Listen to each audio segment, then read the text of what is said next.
While President Donald Trump continues to deny that Russia was involved in hacking the 2016 election, intelligence agencies maintain they were and continue to be.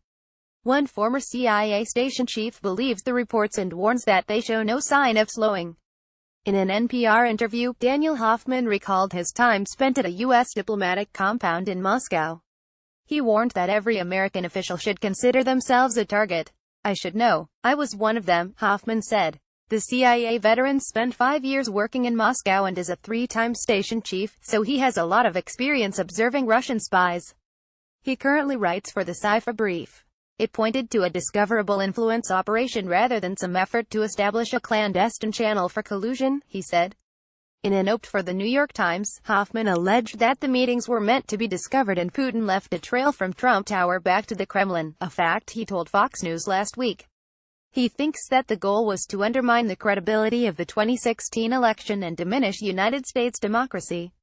Hoffman doesn't see any evidence of anyone actually colluding with the Russians, he said.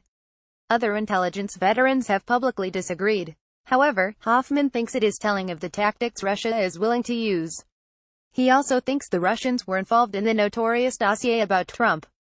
One possible explanation for the content was that Russian intelligence was aware that the dossier was being written, Hoffman explained, and that they fed not only true information, but untrue information as well, which is the regular modus operandi for covert influence operations. But when asked if he thinks Russia has dirt on Trump, he paused for an uncharacteristically long time, NPR described. "The way I would answer that question is that Russian intelligence collects information on their own people," he claimed.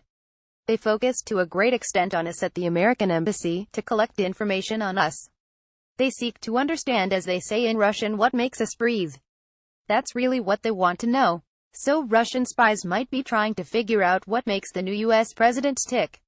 Meanwhile, Putin has retaliated against the sanctions and expelled 755 diplomats from the country. The U.S. gets to choose which ones, however.